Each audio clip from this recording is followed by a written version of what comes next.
Hello student, welcome back to by sparkle. আশা করছি সবাই খুব ভালো আছো এবং প্রিপারেশনও খুব ভালো হচ্ছে, তোমাদের ভীষণ মন দিয়ে পড়াশোনা করছো। মাত্র আর 13টা দিন তোমাদের হাতে রয়েছে। এই 13টা দিন নিজের একদম 100% পারলে 200 300% দিয়ে দাও।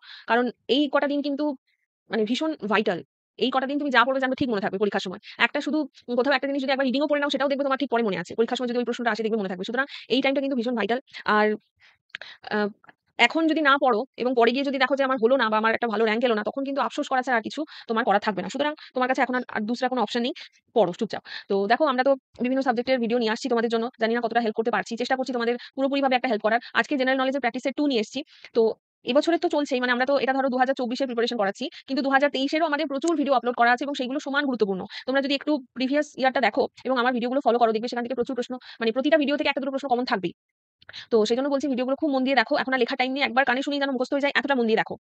আর ভিডিওটা যদি মনে হয় ভালো লাগছে, হেল্পফুল হচ্ছে, তাহলে অবশ্যই একটু কমেন্ট করে দিও এবং লাইক করে জানিও। চলো, প্রথম প্রশ্ন কি বলেছে দেখি। এখানে দেখো, আমরা মোট আজকে 20টা প্রশ্ন আছে, কিন্তু তোমার পেপারে 10টা প্রশ্ন থাকবে। তাহলে এরকম 10টা প্লাস 10টা মানে দুটো সেট প্র্যাকটিস করছি, মানে আজকে আমাদের প্র্যাকটিসে 2 এবং 3 একসাথে হয়ে যাচ্ছে। যদিও আমি শুধু প্র্যাকটিসে 2 লিখে রেখেছি। তো যত বেশি আমি ভাবলাম একটা প্র্যাকটিস সেটে 10টা প্রশ্ন দেওয়া থেকে যত বেশি প্রশ্ন দেবো, তত তোমাদের কম টাইমে বেশি প্রশ্ন প্র্যাকটিস হয়ে যাবে। তো এই কথা ভেবে আর কি অপশন কিছু রাখিনি, 4টে করে অপশন রাখিনি। উত্তরগুলো আমি একদম ডাইরেক্ট বলে দেবো। কারণ অনেক সময় কি হয়, অপশন পড়ে নেওয়ার পর আমার জানা উত্তরও ভুল হয়ে যায়। তো সেই কারণে চেষ্টা করো যে প্রশ্নটা পড়ে প্রথম তুমি যদি জেনে থাকো সেটার উত্তরটা আগে ভেবে নাও, দেন অপশনের দিকে তাকাও। যদি দেখো যে না জানি না, মনে পড়ছে না বা কনফিউশন হচ্ছে, তখন তো অপশন ছাড়া অপশন এলিমিনেট বা অনেক রকম অপশন রয়েছে আমাদের হাতে।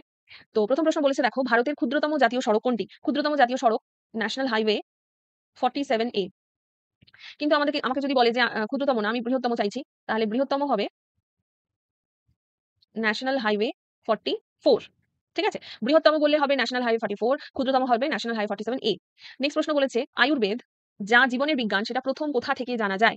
আমাদের প্রাচীনকালে 4টে বেদ ছিল এবং সেই বেদ শুধু বেদই ছিল না, সেটা যে সেখান থেকে যে মানে কি না জানা যায়। শাস্ত্রবিদ্যা, বিভিন্ন দেবদেবীদের সম্পর্কে জ্ঞান, বিভিন্ন আরেকটা ছিল আমাদের যেখান থেকে কালা জাদু এসব সম্পর্কে জানা গেছে। আয়ুর্বেদ মানে চিকিৎসা বিজ্ঞান সম্পর্কে ওখানে লেখা আছে।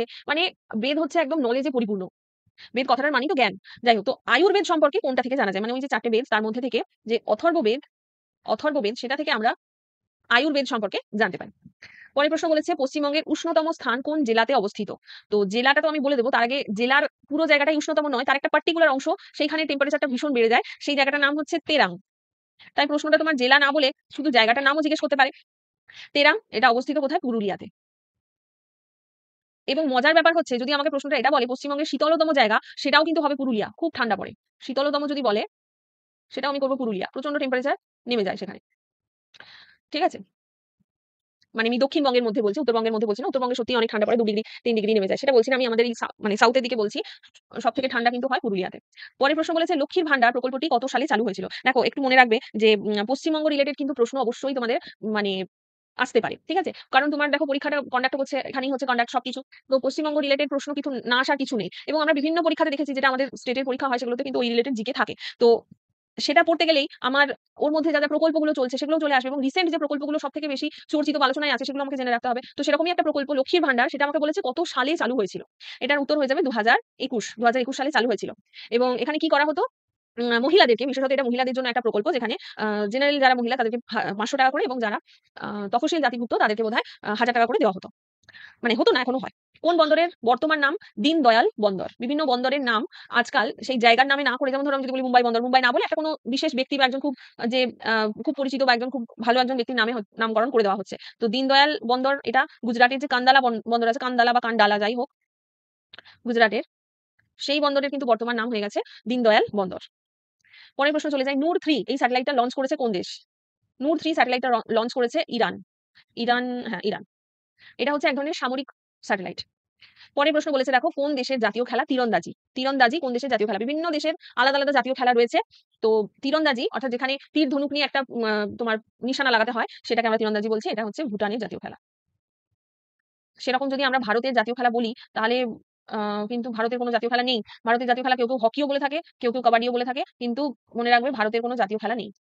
ঠিক আছে? এটা বলে থাকে কিন্তু মানে দেখা যায়, কিন্তু অ্যাজ সাচ সেরকম কোনো জাতীয় খেলা ভারতে নেই। ক্রিকেট কিন্তু নয়। ক্রিকেট নিয়ে এত ক্রেজ থাকে, ক্রিকেট কিন্তু নয়।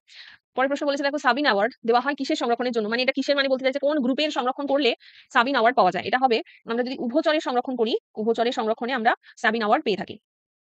পরের প্রশ্ন বলেছে, দেখো অ্যাওয়ার্ডের ফিল্ড থেকে কিন্তু প্রশ্ন আসে। জার্নালিজমের জন্য কোন অ্যাওয়ার্ড দেওয়া হয়, গণিতে কোন অ্যাওয়ার্ড দেওয়া হয়, সাহিত্যে কোন অ্যাওয়ার্ড দেওয়া হয়, কোন অ্যাওয়ার্ড সব থেকে হাইয়েস্ট, অনেকগুলো অ্যাওয়ার্ড দেওয়া হলে তাদের মধ্যে সব থেকে মানে উচ্চ পদের সম্মান কোনটা, এরকমও কিন্তু প্রশ্ন থাকে। তো সেইগুলো নিয়ে যদি তোমাদের ভিডিও দরকার হয় তাহলে বলে দিও, আমি সেগুলো নিয়ে একটা ভিডিও বানিয়ে দেবো, কমেন্ট সেকশনে সেটা তোমরা জানিও। আলেকজান্ডারের ভারত আক্রমণের সময় মগধের রাজা কে ছিলেন? আলেকজান্ডার যখন ভারত আক্রমণ করেছিলেন, মগধের রাজা ছিলেন ধননন্দ। ধননন্দ আলেকজান্ডারের ভারত আক্রমণের সময় রাজা ছিলেন। পরের প্রশ্ন বলেছে, দেখো জীবাশ্ম দেখা যায় কোন শিলায়? দেখো প্রশ্নগুলো দেখলে বুঝতে পারবে, কিছু আমার হিস্ট্রি পার্ট থেকে রয়েছে, কিছু আছে জিওগ্রাফি থেকে, কিছু আছে পলিটি থেকে, কিছু ইকোনমিক্স থেকে, এবং কিছু নর্মাল কারেন্ট অ্যাফেয়ার্স আছে, এবং কিছু স্ট্যাটিক জিকে, যেগুলো যেমন এই যে ভুটানের জাতীয় খেলা তীরন্দাজ, এটা হচ্ছে স্ট্যাটিক জিকে, এটা কোনোদিন চেঞ্জ হবে না। জীবাশ্ম দেখা যায় কোন শিলায়? এটা আমার একটা ভূগোলের প্রশ্ন, এটা পাললিক শিলায়। পাললিক শিলায় আমরা জীবাশ্ম দেখতে পাই। পরের প্রশ্ন দেখো, পলিটি থেকে একটা প্রশ্ন, সংসদের স্থায়ী কক্ষ কোনটি? সংসদের কক্ষ দুটো হয়, একটা হয় লোকসভা, একটা হয় রাজ্যসভা। কিছুদিন আগেই আমাদের কি হয়ে গেল, লোকসভার ভোট হয়ে গেল।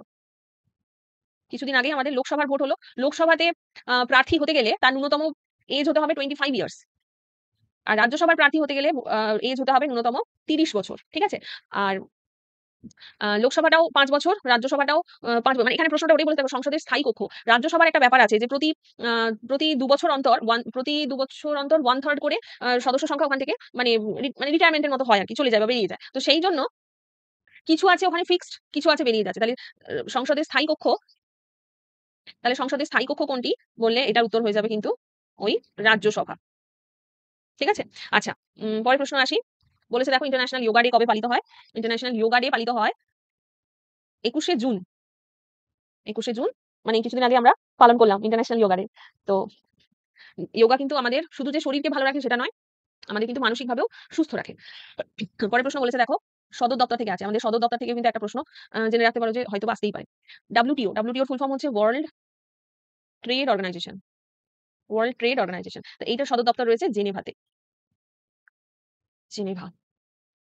সদর দপ্তরগুলো তোমরা করে রাখবে একটু, সেটা ভারতীয় সদর দপ্তরও হতে পারে, যেমন ধরো ভারতের মধ্যে ধরো আরবিআই এর সদর দপ্তর কোথায়, তারপরে আমাদের যে বিভিন্ন গবেষণা কেন্দ্র ভারতের, এগুলো করে রাখতে হবে, এবং ইন্টারন্যাশনাল যে সদর দপ্তর এইগুলো কিন্তু জেনে রাখতে হবে। আর ডাব্লিউটিও যেটার ভাগ, অর্থাৎ ইউএন এর ভাগ, ইউএন মানে ইউনাইটেড নেশন, বা যেটাকে আমরা জাতিসংঘ বলে থাকি, সেটা সদর দপ্তর কোথায়? সেটা সদর দপ্তর হচ্ছে নিউ ইয়র্ক। সেটা সদর দপ্তর ওই মেইনলি সদর দপ্তরগুলো New York, Geneva, Paris, France, Rome, এইগুলোতেই আর কি আছে, এর বাইরে আর কিছু নেই। পরের প্রশ্ন দেখো, বলেছে ওয়ার আর পিস এই বইটি কার লেখা? ভীষণ একজন ফেমাস রাইটার, এবং তার একজন ভীষণ ফেমাস একটা বই যেটা ওয়ার এন্ড পিস, লিখেছেন লিও টলস্টয়। আশা করছি সবকটা প্রশ্নই মোটামুটি তোমরা পারছো। দেখো এমন কিছু জটিল প্রশ্ন নেই, কারণ দেখো প্রশ্নের মান জটিল নয়, কিন্তু প্রশ্নগুলো ভীষণ ইম্পর্টেন্ট। প্রশ্নগুলো কোনো না কোনো পরীক্ষাতে এসেছে, আমি কিন্তু এমনি র্যান্ডম প্রশ্ন নিয়ে আসিনি, কোনো না কোনো পরীক্ষাতে এই প্রশ্নগুলো এসেছে। তোমাদের পরীক্ষা বলছি না, কিন্তু আরো তো অনেক পরীক্ষা হয়, তো সেখানে কোথাও না কোথাও হয়েছে। আমি পশ্চিমবঙ্গেই বলছি, পশ্চিমবঙ্গের বাইরের কোনো পরীক্ষা আমি বলছি না, সেই জন্য আমি ভিডিওতে এই প্রশ্নগুলোই রেখেছি। এই লিও টলস্টয়ের উম লেখা পড়ে বা এনার যে আদর্শ, সেটাতে ভীষণভাবে অনুপ্রাণিত হতেন আমাদের ভারতের একজন ফেমাস ব্যক্তি, সেটা হচ্ছে গান্ধীজি। গান্ধীজি লিও টলস্টয়ের আদর্শে ভীষণভাবে অনুপ্রাণিত ছিলেন। এবং গান্ধীজির আত্মজীবনী বলতে পারবে? মাই এক্সপেরিমেন্ট উইথ ট্রুথ। আবার অনেক সময় শুধু ট্রুথ বলেও দিয়ে দেয়। তো এই বইটাও লেখার সময় উনি অনেকাংশে লিও টলস্টয়ের বিভিন্ন বই পড়ে, মানে এই যে লিও টলস্টয়ের যে এই বইটাই ওয়ার এন্ড পিস, এটা পড়েই গান্ধীজি ওই অহিংসা যে ধর্ম পালন করতেন, সেটা কিন্তু এখান থেকেই উনি নিয়েছিলেন। পরের প্রশ্ন বলেছে, দেখো ফরওয়ার্ড ব্লক কে প্রতিষ্ঠা করেন? তো সবাই জানো, নেতাজি সুভাষচন্দ্র বসু। নেতাজি সুভাষচন্দ্র বসু ফরওয়ার্ড ব্লক প্রতিষ্ঠা করেছিলেন। বর্তমানে ভারতীয় সংবিধানে কটি তপশিল আছে? এটা তপ না, তপশিল হবে। আচ্ছা, আমাদের যে সংবিধান, সেই সংবিধানের আর্টিকেল আছে, পার্ট আছে, এবং তফসিল বা শিডিউল আছে। তো সেইটার কোনটার সংখ্যা কত সেটা একটু জেনে রাখতে হবে। তো বর্তমানে তফসিলের সংখ্যা হচ্ছে আমাদের 12টি। তো একটু জেনে নিই, মোট আর্টিকেলের সংখ্যা আমাদের 448টি। তার মধ্যে পার্ট রয়েছে 25টি, এবং শিডিউল বা যেটাকে আমরা ওই তফসিল বলছি, সেটার সংখ্যা হচ্ছে 12টি। তাহলে এই তথ্যটা একটু জেনে রাখবো। আর্টিকেল 448, তবে হ্যাঁ, এই সংখ্যাগুলো কিন্তু পরিবর্তন হতে পারে। ঠিক আছে? যেমন কিছুদিন আগে 25টা 24 ছিল, 448টা এতগুলো ছিল না। যত দিন যাচ্ছে আমার নতুন নতুন আর্টিকেল তৈরি হচ্ছে, ধারা আসছে, তো সেজন্য এই সংখ্যাটা কিন্তু বদলায়। তো এখন বর্তমানে এটাই রয়েছে, তোমাদের পরীক্ষার আগে অবধি এটাই থাকবে। সুতরাং চিন্তার কিছু নেই, যদি আসে এই তথ্যগুলোই তোমরা লিখে আসবে। পরের প্রশ্ন বলেছে, সবথেকে বেশি জুট মানে হচ্ছে পাট উৎপন্ন হয় কোন মানে কোন জায়গায় আর কি? এটা কমেন্টে জানাও। এটা একদম সোজা উত্তর। অবশ্যই কিন্তু প্রত্যেকে কমেন্ট করবে যদি জেনে থাকো। পরের প্রশ্ন বলেছে, দেখো ভারতে প্রথম ইংরেজি ভাষায় সংবাদপত্র রচনা করেন কে? প্রথম, দেখো এইখানটা কিন্তু একবার ভালো করে দেখবে যে কোন ভাষা বলেছে। ইংরেজি ভাষায় সংবাদপত্র বলেছে, এবং প্রথম, এটার উত্তর হয়ে যাবে হিকি। ইংরেজি ভাষায় সংবাদপত্র প্রচলন করেছেন। আচ্ছা, সমুদ্রের গভীরতা পরিমাপক যন্ত্রের নাম কি? এটা যে প্রত্যেকটা পরীক্ষায় কতবার এসেছে তার কোনো মানে ঠিক ঠিকানা নেই। অনেকবার এসেছে পরীক্ষায় এবং সমুদ্রের গভীরতা শুধু সমুদ্রে বলছি না, এই ধরনের যে পরিমাপক যে ব্যাপারগুলো সেটা শুধু যে এসএসসি তে ইম্পোর্টেন্ট সেটা নয়, সেটা আমার যে মানে ফিজিক্যাল সায়েন্স পার্ট সেটাতে ইম্পোর্টেন্ট, লাইফ সায়েন্স থেকে যদি হয় লাইফ সায়েন্সের পার্ট ইম্পোর্টেন্ট। সুতরাং ওই পরিমাপক যন্ত্র সেটা কিন্তু একটু তোমরা দেখে রাখবে। সমুদ্রের গভীরতা পরিমাপ করি আমরা ফ্যাথোমিটার। জানি সবাই লিখে ফেলেছো এতক্ষণে। ফ্যাথোমিটার যন্ত্রের সাহায্যে মাপি। লাস্ট প্রশ্ন বলেছে আধুনিক অর্থনীতির জনক কে? মানে আধুনিক মানে মডার্ন যে ইকোনমিক্স সেটার ফাদার কাকে বলা হয়? তো এই ধরনের জনকগুলো জীববিদ্যার জনক, পদার্থবিদ্যার জনক, রসায়নবিদ্যার জনক ইত্যাদি যে জনকগুলো সেগুলো একটু ইতিহাসের জনক একটু দেখে রাখবে। তো অর্থনীতির জনক হচ্ছেন অ্যাডাম স্মিথ। Adam Smith. আশা করছি তোমরা ২০ টা প্রশ্নের মধ্যে অনেকগুলোই পারলে বা যে কটা পারলে না জেনে নিলে। ভিডিওটা যদি ভালো লাগে এবং এই এখনো অব্দি যদি দেখছো ভিডিওটা তাহলে এতটা সময় নষ্ট করে এবং নেট খরচা করে দেখছো যখন নিশ্চয়ই ভিডিওটা ভালোই লাগছে। আর যদি ভালো লাগে তাহলে চ্যানেলটা সাবস্ক্রাইব করে রাখো নতুন হলে। আর লাইক করে দাও, বন্ধুদের সাথে শেয়ারও করে দাও। পরীক্ষার তো আর মাত্র কটা দিনই বাকি, নিজেও পড়ো, বন্ধুদেরও সাহায্য করো। পরের পার্টে দেখা হচ্ছে আবার নতুন কোনো ভিডিওতে। চলো টাটা।